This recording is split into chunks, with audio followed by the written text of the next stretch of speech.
अगं ए बाई, तू किती दिलेत पैसे मला? 10,000 टिकवलेत हातावर. तुला किती सांगितलं होतं मी? 50,000 दे आणि माझं तोंड बंद कर असं सांगितलं होतं ना? हां, हे बघ, मी त्या हॉस्पिटलमध्ये काम करते आणि 20 वर्षापूर्वी जे काय तू कोटाना केलाय का नाही, हां, तुला मेलेलं बाळ जन्माला आलतं, कळलं का? त्या बाईला नव्हतं तुझ्या जावाला. हे सगळं तुझ्या जावाला जाऊन सांगेल. जे रिअल पोरगी आहे ना ती ती त्या तिचीच आहे, तुझी नाही आहे, हे सगळं सांगल, कळलं का? आणि तुझ्याविषयी सगळं कळालंय मला. त्यामुळे हे 10,000 घेऊन काय करू मी? अजून 40,000 कधी देणार आहे? अगं 50,000 काय घरी काय झाड आहे का? माझ्या घरी झाड आहे का? नाही झाड ना. 10,000 दिल्यात ना, ह्याच्यावरती विश्वास ठेव. मी पैसे देणार आहे म्हणून सनी मी तुला दिलं असतं का? मला जर पैसे द्यायचं नसतं तर तुला दिलंच नसतं मी पैसे, कळलं का? मी आता 10,000 रुपये दिले ते तुला, 40,000 रुपये नंतर देईन. आणि तुझं थोबाड आहे ना, थोबाड अजिबात तुझ्या थोबाडाला कुलूप लावायचं. माझं नाव घ्यायचं नाही, अजिबात नाव घ्यायचं नाही. आणि माझ्या जावाला जर कळालं की ती पोरग होतं ते माझ्या पोटी जन्माला आलतं आणि मेल्याला फायदा झालं होतं आणि ती जी पोरगी आहे ती तिचीच आहे, हे जर कळालं तर माझी एवढी वाईट बाई नाही. लक्षात ठेव. आता 10,000 दिल्यात, विश्वास ठेव. 40,000 लवकरच भेटतील, समजलं? समजलं.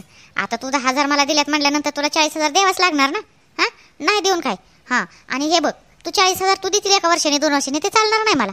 पुढच्या आठवड्यात सगळं 40,000 पाहिजेत आणि पुढच्या 8 दिवसात ते 10 दिवसात 8 दिवस म्हणते तुला 2 दिवस अजून जास्त.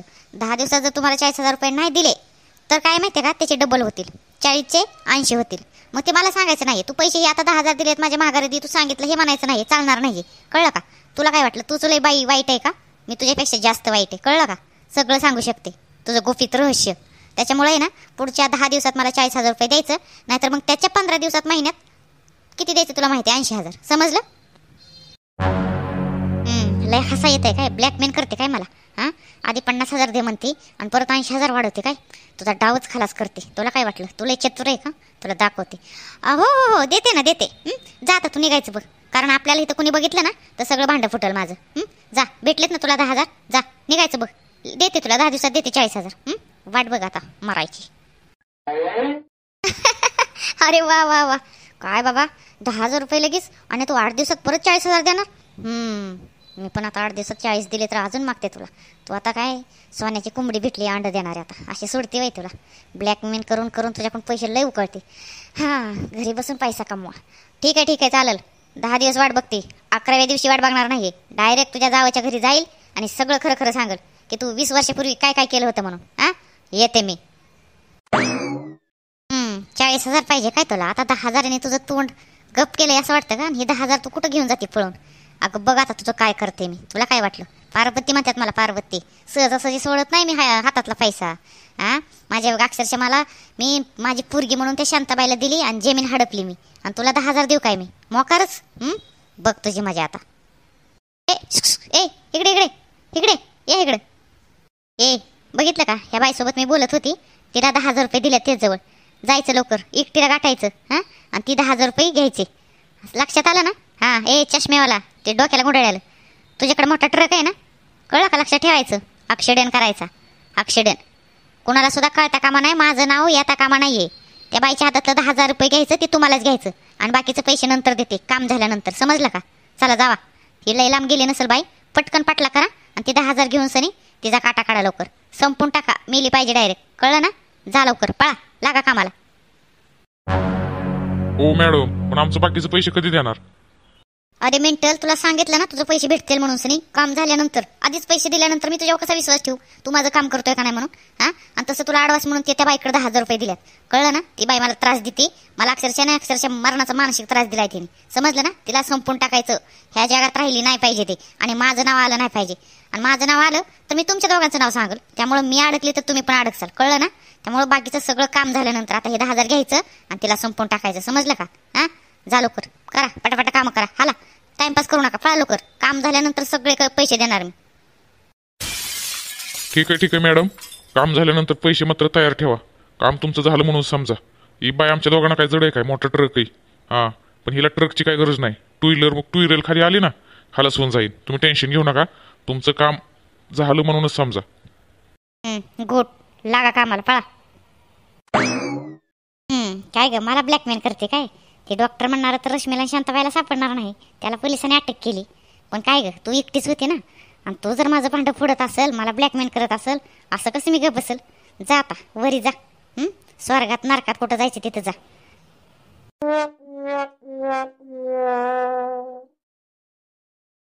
अरे बाबा, ही गाडी माझी पाठला का करायला लागली? हा, मागापासून बघते मी, उडता बसवला. ही दोन माणसे माझ्या मागावर आहेत. हा, पैसे बिशे तर काय कळालं नाही ना? चोर तर नाहीत ना? एकटीच हाय बॅग आहे मी. हा, होय, चालव फास्ट चालव. धडकव तिला, धडकव डायरेक्ट धडकवून तिच्या समोर हे कर. आपल्याला काय सांगितलं माहित आहे ना, बाकीचे पैसे देणार नाही ती बाई, खडूस दिसतीये. अरे कशाला टेन्शन घेतोय, ही बाई काय करणार आपल्याला? किती मोठ्या मोठ्या सुपाऱ्या भेटल्या हिला. आता हिचा आजचा दिवस शेवटचा आहे म्हणा. अरे बापरे, हे खरंच कधीपासून बघते मी. माझ्याच माग काय येतात? हा, पुढे जायला काय होतं? जा की पुढं. मी हळू गाडी चालवली तरी, फास्ट चालवली तरी माझ्याच पाठीमागं. हा, काय भानगडी? कोण येते नक्की? चोर तर नाहीत ना? चोरच येत वाटते मला. हा, काय करू आता? गाडी उभा करू शकत नाहीये, फोन पण करू शकत नाही कोणाला. गाडी थांबवली तर मला पकडतील, हाणतील, मारतील. काय करू आता मी? ओय, ठोक धडकवला का तू? काय फटकरणं आईला. तुला त्यासाठी म्हणत होतो टू व्हीलर नको, मी ट्रक घेतो. ट्रक जर तिच्या अंगावरून घातला असता ना, जागेला खालच झाली असती. आता ह्या टू व्हीलरने काय हिला होणार आहे? आला का फक्त हातपाय मुडल, ही काय संपणार नाही. कसं संपवायचं हिला? हा, पैसे भेटतील का मग आपल्याला लवकर? थांबला का तू? थांब. ह्या बाईला कशाला ट्रक लागते रे? बरोबर करतो मी, थांब जरा. काय करू? हा, गाडी उभा करून सनी का जावं असं पोलीस स्टेशनला? इथं पोलीस स्टेशन पण कुठं दिसणार ना. हवेला काय करणार? हा, आता हवेला टर्क आहे, कोणाला थांबू का? हे माझाच पाठला करते तर नक्की चोर आहे ती. ही काहीतरी लुटाय आलं ते. मोबाईल काय यांनी बघितलं होतं की माझ्याकडे 10,000 रुपये मी घेतलेत म्हणून. हा, माझाच पाठला करतात. अगं तनया, काय झालं तो रडायला? हा, मी अचानक आले ते आवडले नाही काय तुला? सरप्राईज दिलं ती? तुझ्या बाबांना सांगितलं होतं सांग ना का म्हणून सनी. काय झालं रडायला? मला वाटतं मी इकडे आली अचानक म्हणून तुला आवडलं नाही का नाही? अगं नाही आई, म्हणजे तू आली ह्याचं म्हणजे मला म्हणजे रडते, म्हणजे आनंदाचे अश्रू आहेत ग, आनंदाचे अश्रू आहेत. आणि मला विश्वासच नाही, म्हणजे बाबांना मी आत्ता म्हणजे 10-15 मिनिटं फोनवर बोलली होती आणि बाबा अचानक म्हणजे निम्या वाटत होते त्यावेळेसच मी बाबांना म्हणलं, बाबा कुठे आहे तुम्ही?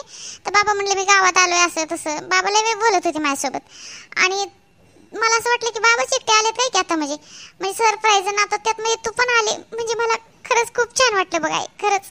कारण मी तुला 2 दिवसापूर्वी फोन केला होता पण तू उचलला नाहीये आणि मी लई वाट बघितली. म्हणलं तू मिस कॉल बघून तरी मला परत रिटर्न करशील, पण काही केलंच नाहीये. आता नाही बाळा, मी कशामुळे फोन नाही उचलला? मी तुला परत करणार होती फोन, पण परत माझ्या डोक्यात आलं. म्हणलं तनयाला फोन नको करायला. म्हणलं 2 दिवस आहे ना, 2 दिवसांनी म्हणलं मी तनयाला माझ्या पोरीला भेटायला जाईन. म्हणलं आता मस्त माझ्या विरोधात लग्न केलंय हे, पण आता काय करायचं? तुला सुख आहे ना, तू माझी पोरगी तर सुखाने आहे ना, बाद झालं. ह्यातमध्ये सगळं आलं. मग तुझ्या बाबांना सांगितलं, म्हणलं आपण जाऊ म्हणलं तनयाला भेटायला. तुझे बाबा म्हणत होतं फोन करून जाऊ, पण म्हणलं नाही, माझ्या पोरीला अचानक म्हणलं ते सरप्राईज द्यायचंय म्हणलं, म्हणूनच आहे ना सांगितलं नाही. कसं वाटलं सरप्राईज? रडू नकोस, डोळा फुस. आनंद राहायचा असतो अशा टायमामध्ये. नाही मामा मामी तुम्ही आलत का नाही? लय आनंद झाला बघा. ही आता आम्ही जेवण करत होतो त्यावेळेस तुमचाच विषय होता. म्हणजे तनया म्हणत होती बाबांचा फोन आला, परत तुमचा विषय काढत होती. म्हणली आईला फोन केला तर आई काय बोलली नाही. म्हणलं तनयाला म्हणलं हळूहळू म्हणलं मामी माफ करणार आहे तू म्हणलं, आणि माझा शब्द खरा झाला. बघा तुम्ही केलं माफ, पण आलत लगेच इथं भेटायला. हा, ती तनयाला सांगतच होतो मी. आम्हाला लय आनंद झाला बरं का, तुम्ही असं अचानक आलत. लय आनंद झाला म्हणजे लय. अहो जावाय बापू, ही परी कोणाची? हा, अहो लय लाडकी परी हे बापाची. मग आता हे का माझ्या परीने कसं आहे माहिती आहे का? ठीक आहे मान्य आहे बाबा, तिच्या मनासारखं झालं का नाही लग्न? तिने पसंत मुलगा केला, तिच्या मनाप्रमाणे लग्न झालं, हे तर सगळं आलं. हा, आणि हे बघा माझी परी खुश आहे, मला माहिती आहे. हे बघा तुमच्यासारखा मुलगा तिला भेटणं कठीणच आहे. अहो पैशा पाण्याने काय बसलेत घेऊन सनी पाहुणं तुम्ही? हा, माणसाचं मन मोठं पाहिजे. हा, माणुसकी महत्वाची पाहिजे. आणि तर आजकाल पैसा करून सनी काय वरी घेऊन जाणार आहे का सगळे? अहो किती कमवा किती काय करा, हे तर सगळं सोडून जायचंय. हा, नाही मामा बरोबर आहे. आता तुमची परी तशी आम्ही इथं अक्षरशः तिला का नाही कसलाच त्रास नाही वाटलं तुम्ही विचारा, काय सुद्धा त्रास नाही. पण शेवटी कसं असतं, नवऱ्याच्या घरी किती जरी सुखात असलं, नवऱ्याने किती जरी प्रेम दिलं, सासू सासऱ्याने प्रेम दिलं, तर शेवटी आईबापाची आठवण येणारच ना हो. हा, आईबापाची आठवण येणारच ना. लहानपण तिथं गेलेलं असते, लहानाचं मोठं केलेलं असते. त्याच्यामुळे तनयाला जरा कुठंतरी असं वाटत होतं की बाबा बोलतात तर आपली आईने पण आपल्यासोबत बोलावं. त्यामुळे ती सतत फोन करायची माझ्यासमोर सतत म्हणायची आई कधी माफ करायची मला, आईला आनंद नाही का झाला मी प्रेग्नंट आहे म्हणून. म्हणजे असं तिला कुठंतरी थोडंसं मनाला दुःख होत होतं. पण तुम्ही येऊन सनी ते दुःख सगळं का नाही अक्षरशः भरून काढलं बघा तुम्ही. एकदम असं तिला आनंद असतो, त्यामुळे तिला आहे ना अक्षरशः रडूच आवरलं नाही. त्यामुळे ती आनंदाने रडायच लागली डायरेक्ट. अहो नाही जावाय बापू, हो का आता कसं आहे तनयाला केलंय माफ. माझी पोरगी तिथं खुश आहे का नाही? झालं होतं थोडा मधल्या काळामध्ये का नाही, थोडंसं कसं आहे मला थोडंसं मनाविरोधात झालं होतं. आता तुम्ही विचार करा बरं. हा, नाही तुम्हाला समजा तुम्हाला जर समजा मुलगी झाली आणि ती मोठी झाल्यानंतर बाबा तुमच्या मनाविरोधात तिने लग्न केलं बरं लग्न केलंच केलं तिला आता तुम्हाला कसं आहे तुमचं आधीच लग्न झालं होतं ती शालेने तुमच्या आयुष्यात होती सोडचिट्टी झाली नव्हती काय नव्हती झाली मग आता तुम्ही विचार करा बरं कुठल्या आईलाही वाईट वाईट वाटणार का नाही सांगा बरं वाटेल का नाही असं वाटेल की बाबा आपल्या पुरीचं आपण किती मोठं स्वप्न बघितल्यात आपल्या पुरीला थाटामाटात लग्न करून द्यावं बरं तुमचं ठीक आहे बाबा 2 लग्न झालेली होती ठीक आहे म्हणजे ही दुसरं लग्न होतं माझ्या पुरीसोबत मान्य करते पण तुमच्या पहिल्या बायकोची सोडचिट्टी नव्हती झाली नाही आलं की माझ्या कानावर आलं की तुमच्या त्या पहिल्या बायकोने सोडचिट्टी दिली घरदार हे सगळं नावावर केलं हे आलं माझ्या कानावर नंतर बरं वाटलं कुठंतरी पण आधीगर नव्हतं सगळं तुमची बायको त्या हक्काने इथं येऊ शकत होती माझी पुरगी किती जर केलं तर दुसरी बायको तिचं काय चालत होतं सांगा बरं जसं पहिल्या बायकोचं चालतं तसं दुसऱ्या बायकोचं काय चालतं का तुम्हाला चांगलंच माहित असेल कायदा कसा चालतोय ते त्याच्यामुळे मग मला कसं आहे मी थोडी नाराज होते बाकी काय सुद्धा नाही अगो बाय मग येईन बाय केलं म्हणा की तुमच्या पुरीला माप मग म्हणजे जावाय म्हणून पसंत आहे म्हणायचं माझं पोरग तुम्हाला असो कुठं काय ना देऊ पावला म्हणायचं असू द्या मग आता तनयाला काय टेन्शनच नाही तिला टेन्शन आलं होतं माझं डिलिव्हरीत कुठं होईल कुठं नाही मी म्हटलं हाय की म्हटलं आई म्हणून मी करल पण आता तुम्ही आलं म्हणल्यानंतर कसं आहे पुरीची पहिली डिलिव्हरी आईच्या इथंच असते मग तुम्ही तिला घेऊन जाताच आहे मग अजून टाइम आहे तिला आता कुठं 4 महिने पूर्ण झाल्यात 5वा सरलाय आपलं 4था सरलाय 5वा लागलाय मग काय टेन्शन नाही बाया मग तनया काय टेन्शन घेऊ नको बाया बरं झालं बाया काय डिलिव्हरी करायचं एकदाच माफ केलं आईने का होईन बाई आता तुम्ही तिला मुलीप्रमाणे माया लावताय प्रेम करताय म्हणल्यानंतर ती माझी पोरगी सुखात आहे ना मग आता मी कसं आहे तिकडे हो का माझ्याशी उलट चांगली होणार ना डिलिव्हरी त्याऐवजी तुम्हीच करा इथं आता तुम्ही सून म्हणून तर नाही मुलगी म्हणूनच बघताय तिच्याकडे म्हणल्यानंतर तशी तुम्हाला मुलगी नाही जणू तर मग काय हरकत आहे राहू द्या इथंच मी येईल की मी इथं येईल तसं 8-10 दिवस येईल तसं पण काय नाही तुमची पोरगी म्हणून तुम्ही इथं डिलिव्हरी करा तसं माझं काय सुद्धा म्हणणं नाही मी फक्त तिला माफ केलंय मी म्हणले नाही तिला तिकडे डिलिव्हरीला घेऊन जाईन ही नाही डोहाळं जेवण करेल तिकडे थाटामाटात पण इथंच असू दे आता कसं आहे तिकडल्यापेक्षा इथंच ती सुखात आहे त्याच्यामुळे तसं काहीच नाही पहिले डिलिव्हरी आईच्या इथंच व्हावं म्हणून असं काही नेम नसतोय आपल्या पुरीला आपल्या कसं आहे बाळातीन बायला जिथं सुखाचं आहे जिथं सोपं पडेल तिथं तिची डिलिव्हरी होणं गरजेचं आहे आईच्या इथंच व्हावं सासूच्या इथं व्हावं असं काय नसतंय अहो नाही येईन बाई आमच्यात नाही ना तसं चालत आमच्यात कसं आहे पुरीची डिलिव्हरी का नाही पहिले डिलिव्हरी आईच्या इथंच करते म्हणजे आता हो का कसं आहे आता सगळ्या डिलिव्हरी तिकडे आईच्या इथेच करते कसं आहे आईच काळजी घेत असते सासू थोडी एवढी घेते म्हणजे मी घेईलच की माझं काय हे नाही तसं पण आता तुम्ही माफ केलंय पुरीला म्हणल्यानंतर एवढी लाडाची आहे ना तुमची परी मग कसं आहे करा की तिथं मग आता डिलिव्हरी ही करा तिथं उगाच आमच्या उरावर पैशाचं कार बरं की पैसे जरा काय होते अगं आई काय बोलती तू अजून तर नाही डिलिव्हरी लेट टाइम आहे ती कुठं करायची कुठं नाही ते आपण नंतर ठरवू ना आता ते आले तर इकडे एवढ्या दिवसांनी पुरीला माफ केलंय भेटल्यात तू आता लगेच डिलिव्हरी इकडे जायचं आणि तिकडे जायचं तुला काय लय जड झाली का तर नाही तू नको टेन्शन घेऊ बघू पुढे लय टाइम आहे अजून त्याला हा विषय काय काढायची गरज नाही आई हाय मी किचन मध्ये स्वयंपाकाचं बघते मग आता तुम्ही अचानकच आलं सांगितलं नाही काय नाही स्वयंपाक वगैरे करून ठेवला असता पण काय हरकत नाही मी आता लगेच अर्ध्या पाऊण तासात स्वयंपाक बनवते हाय मी किचन मध्ये आलेस अरे तर नाही बाळा तू एकटीच काय करते चल मी तुला मदतीला येते एकटीच कवर करणार एवढा स्वयंपाक मी येते चल आणि तसं स्वयंपाक काय नाही आम्ही घरनं जेवणच करून आलोय उगा आपला नाश्ता कर थोडा पोहे वगैरे कर स्वयंपाकाच्या झंझटमध्ये नको त्रास कुठं करून घेते जेवण करून आले मला काय भुका नाही आणि तुझ्या बाबांनी आम्ही लगेच निघणार आता 10-15 मिनिटात चल पोहे फक्त नाश्ता पोहे कर आपलं आणि ते करू लागते मी तुला चल अगं पण आई तू एवढ्या दिवसांनी आली निकच पोहे खाऊन सनी नाही ना मी बनवते स्वयंपाक फक्त मला अर्धा पाऊण तास दे तर नाही बाळा आम्ही जेवण करूनच आलोय राहू दे पोहे बनव फक्त ना तर चहा केलेलाच राहू दे पोहे सुद्धा नको बनवू राहू दे बस आपलं इथं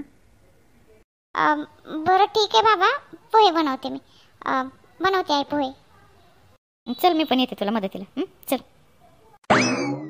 बरं जावं बापू आता तुमच्या त्या पहिल्या बायकोनं सोडचिट्टी वगैरे दिली म्हटल्यानंतर काय टेन्शन नाही ना काय परत तिचा काय त्रास वगैरे काय नाही ना आता आम्हाला कानावर आलं होतं की ती अजून पोलीस स्टेशनमध्ये जेलमध्येच आहे वाटतं काहीतरी बापाने कंप्लेंट केली काय तिचा ती मामा ही सगळी पण तुम्हाला काय टेन्शन नाही ना आता काय त्रास नाही ना दुसरा नाही मामा तिचं काय टेन्शन नाही काय नाही ती पोलीस स्टेशनमध्ये आतमध्येच आहे जेलमध्येच आहे ती त्यामुळे तिचं काय टेन्शन नाही काय नाही आणि ती सुधारली आता ती शालेने म्हणणारी सुधारली आहे कारण कसं आहे सहजासहजी ती अक्षरशः दुसऱ्याचं वरबडून घेणारी सुखबाई होती ती पण अक्षरशः का नाही तिने सगळं सोडचिठ्ठी दिली परत अजून सगळं नावावर केलेलं सगळं तिने वापस करून टाकले त्याच्यामुळं काय भीतीच नाही बघा आता तो याचा माझा संसार तुम्ही टेन्शन घेऊ नका एकदम आम्ही सुखात आहे चला आपण एक काम करू मामा येऊ रानात चक्कर मारून सरी चला